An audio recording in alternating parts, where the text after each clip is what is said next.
Dear sisters, brothers, and beloved soulmates, I am Ramon Krishna Vadapalli, the owner of this channel, dedicated to promoting a moral and spiritual society worldwide.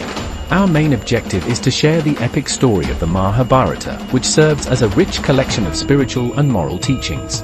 This includes the Bhagavad Gita, a profound source of enlightenment for all humanity.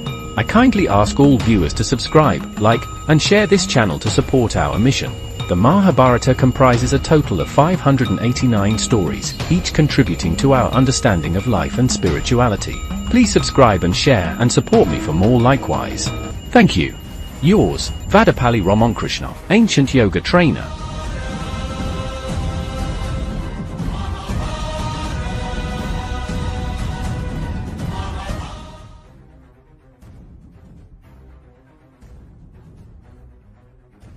In the previous episode, we witnessed the divine origins of Garuda, the mighty son of Vinata, and his struggle to free his mother from slavery to Kadri and the Nagas. Mocked as the son of a maid, Garuda embarked on a daring quest to obtain the celestial nectar of immortality.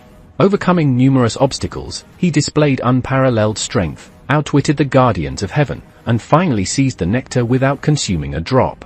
Pleased with his valor and selflessness, Lord Vishnu granted him immortality and made him his divine vehicle. Meanwhile, Indra, fearing the consequences of the Nagas consuming the nectar, struck a secret pact with Garuda.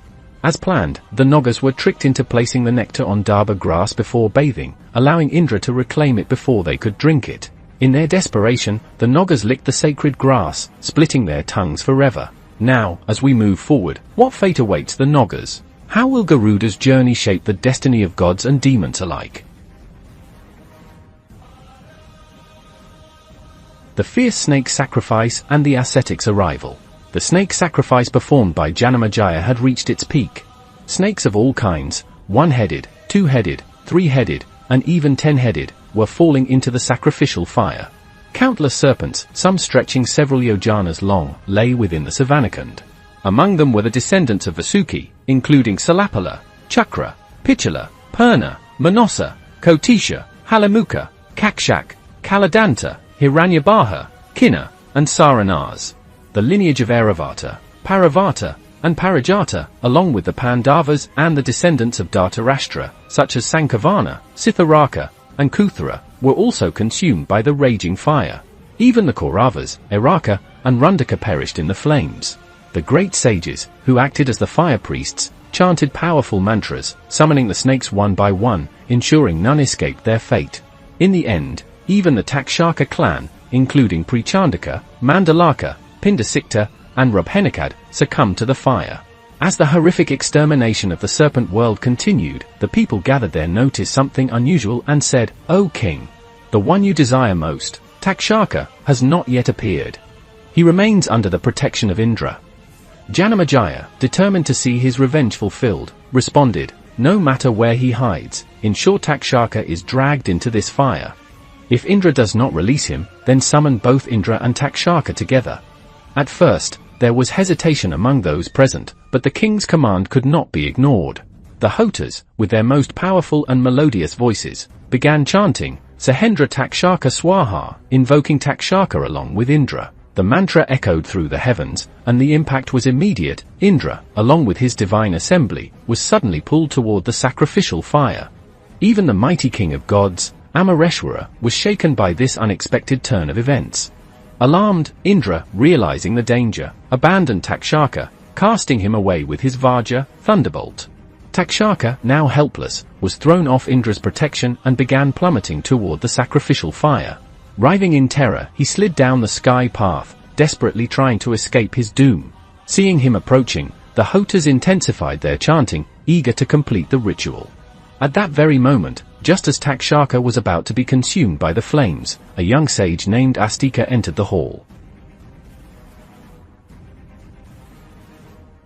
Astika, the one who is not afraid of fire.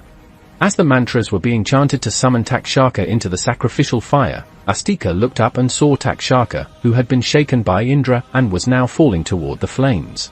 With great authority, he commanded, "Stop, stop, stop," 3 times. The sheer power of his holy words froze Takshaka mid-air, suspending him between the sky and the fire, unable to descend further but not yet free. The magicians were astonished by this divine intervention, and the gathered audience was left speechless. Even the queen and the great king Janamejaya himself stood from their seats in awe, bowing in reverence to Astika. As the people turned toward him, hands folded in respect and amazement, Astika began to speak. He praised Janamejaya, honoring his lineage and the noble deeds of his ancestors. He extolled his father, the virtues of his grandfather Abhimanyu, and the righteous ways of his great-grandfathers, the Pandavas. Janamejaya was captivated by the eloquence of this young Brahmin boy, who, with mere words, had defied the sacred magic of the Vedas. The king, deeply impressed, bowed in admiration and said, "I will grant you whatever you desire." Without hesitation, Astika made his request. From this moment onward, not a single snake should be sacrificed into the fire. "Grant me this boon." Janamejaya hesitated. He had expected the boy to ask for wealth or some material reward, not to bring the entire yajna to a halt. Unwilling to abandon his vengeance so easily, he said, "O Brahmin, ask for anything else. I will give you immeasurable gold, countless gems, rubies, pearls, majestic elephants, beautiful maidens, anything you desire. But do not ask me to stop this yajna." Astika, smiling softly, replied, "O king, I am the nephew of Vasuki, the king of the Nagas. I was born to the great sage Jaratkaru and the unmarried Jaratkaru for the very purpose of protecting the serpent race. I have no need for more wealth than my own kin. You swore to grant my wish. If your word is true, fulfill it. If not, I shall leave, and it will be you who has played a dishonorable game, O king." Janamejaya, valuing truth above vengeance, realized the significance of Astika's words. He instructed the Hota to perform the sacred rites to bring the snake sacrifice to an end. The rituals were immediately conducted, and Takshaka was set free. The snakes were saved, and Astika, satisfied that his mission was complete, praised Janamejaya 100 times, blessed him with 1,000 good fortunes, and departed. Astikopakayana. The sages, eager to learn more, asked Ugrasravasa. The devotee, who halted the serpent sacrifice, claimed to be born for that very purpose. What did he mean by that? Moreover, how did he possess such eloquence that even the power of magic could not stand against his words? Tell us the story of a true devotee. In response, Ramaharshana smiled and said, "You have asked for the finest tale, one that is both venomous and yet deeply beneficial. Listen carefully. Long ago, Vasuki and the other serpent leaders were troubled, fearing the complete destruction of their race due to their mother's curse. Desperate for a solution, they sought refuge in the presence of the great creator, Chaturmukha Brahma. Brahma, seeing their distress, reassured Vasuki, saying, "O Vasuki, you and the other noble Nagas, who possess divine qualities, will not be harmed by the yajna. However, the arrogance that is growing within your race poses a great threat to creation itself. That is why this curse has been destined to unfold. Yet, do not fear, for your entire lineage will not be wiped out.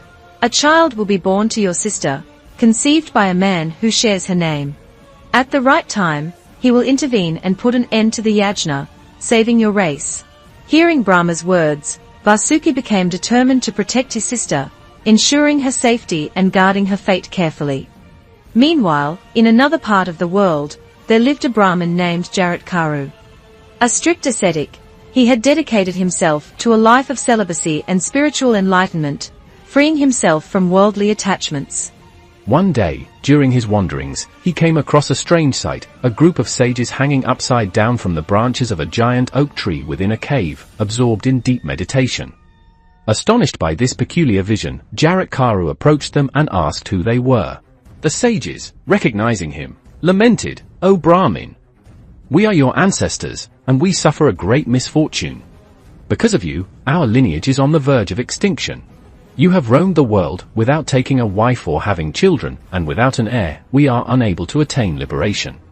Since you remain a hermit, forsaking the duties of a father, we are cursed to hang here in suffering, unable to reach the highest state of existence. If you ever come across the fool named Jaratkaru, tell him of our plight. Urge him to marry and bear a son, so that our suffering may finally end." Jaratkaru was devastated upon hearing their words. Overcome with guilt, he wept bitterly, exclaiming, "Alas!